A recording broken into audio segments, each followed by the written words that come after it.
Excerpts from speeches Hillary Clinton was paid to give to big banks suggest a relationship with Wall Street that is a lot more familiar and pragmatic than the fiery rhetoric she has sometimes used on the campaign trail. I represented all of you for 8 years.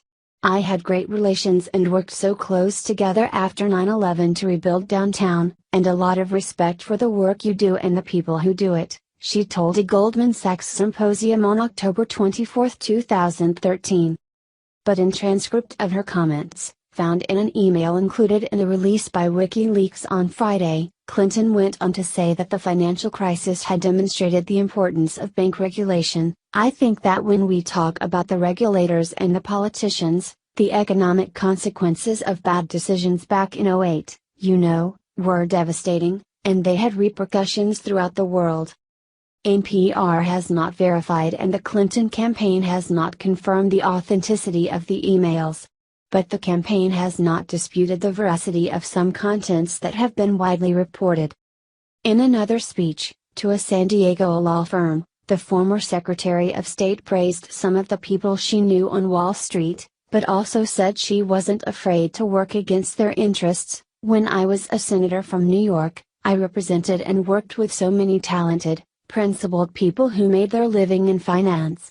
But even though I represented them and did all I could to make sure they continued to prosper, I called for closing the carried interest loophole and addressing skyrocketing CEO pay.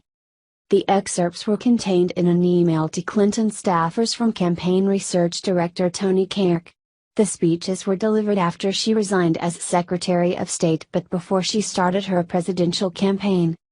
Clinton's relationship with Wall Street was an ongoing issue during her long primary campaign against Senator Bernie Sanders, of Vermont, who frequently excoriated her for making lucrative speeches to banks and taking donations from them.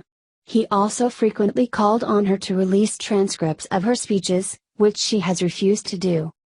To a significant degree, her campaign is funded by Wall Street and big money interests, Sanders told CNN in an interview last February. A report published in July by the Center for Responsive Politics said donors from the securities and investment industry have given nearly $40 million to the Clinton campaign and pro-Clinton super PACs, more than any other industry. But the report also said most of that money had come from a very few liberal donors. CNN reported in February that the Clintons had delivered 729 speeches from February 2001 until May 2015. Receiving an average of $210,795 for each address. They also reported at least $7.7 million for at least 39 speeches to big banks, including Goldman Sachs and UBS. Clinton has repeatedly insisted that the speeches and donations had no impact on her decisions as Senator or Secretary of State. You will not find that I ever changed a view or a vote because of any donation that I ever received, she said during a debate with Sanders. The excerpts released yesterday contain few real bombshells, but they do suggest that Clinton had a level of comfort with her audience. In one Goldman Sachs speech, she spoke about the difficulty Wall Street officials have making the transition to government work, noting, "There is such a bias against people who have led successful and/or complicated lives. The divestment of assets, the stripping of all kinds of positions, the sale of stocks. It just becomes very onerous and unnecessary." In another speech, she allowed that the growing wealth of her and her husband, former President Bill Clinton, had insulated her from some of the realities of middle-class life, while acknowledging the growing sense of anxiety and even anger in the country over the feeling that the game is rigged. She then went on to reminisce about her own solid middle-class upbringing. "So I lived that," she said. "And now, obviously, I'm kind of far removed because the life I've lived and the economic, fortunes that my husband and I now enjoy, but I haven't forgotten it." At another speech before the National Multifamily Housing Council in April 2013, Clinton said politicians sometimes needed to have both a public and a private position on contentious policy matters. "I mean, politics is like sausage being made. It is unsavory, and it always has been that way. But we usually end up where we need to be. But if everybody's watching, all of the backroom discussions and the deals, then people get a little nervous, to say the least. That is borne out by some of her remarks about the financial system and the 2008 crash, which suggest a view that is more nuanced than her typical campaign speeches. Clinton noted that there was a common public view that the United States and its banking system had caused the crash. Now, that's an oversimplification, we know, but it was the conventional wisdom.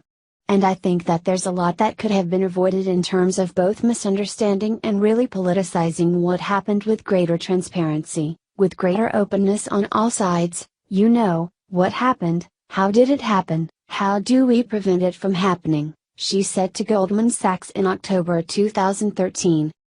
And to Deutsche Bank in October 2014, so even if it may not be 100% true, if the perception is that somehow the game is rigged, that should be a problem for all of us, and we have to be willing to make that absolutely clear. And if there are issues, if there's wrongdoing, people have to be held accountable and we have to try to deter future bad behavior, because the public trust is at the core of both a free market economy and a democracy. As a Democrat who represented New York in the Senate, Clinton has had an ambivalent relationship with Wall Street. In 2008, she voted for what would become the start of the bank bailout, noting in an interview with WNYC that it would benefit her state. I think the banks of New York and our other financial institutions are probably the biggest winners in this bailout, which is one of the reasons why in the end, despite my serious questions about it, I supported it, she told host Brian Lehrer. But she also voted for the Dodd-Frank financial overhaul bill, and more recently she has proposed tighter oversight of large financial institutions. She has also lambasted the shadow banking industry, which includes firms such as hedge funds and insurance companies that perform many of the same functions as banks. And she has proposed closing a loophole that allows banks to trade taxpayer-backed money through hedge funds.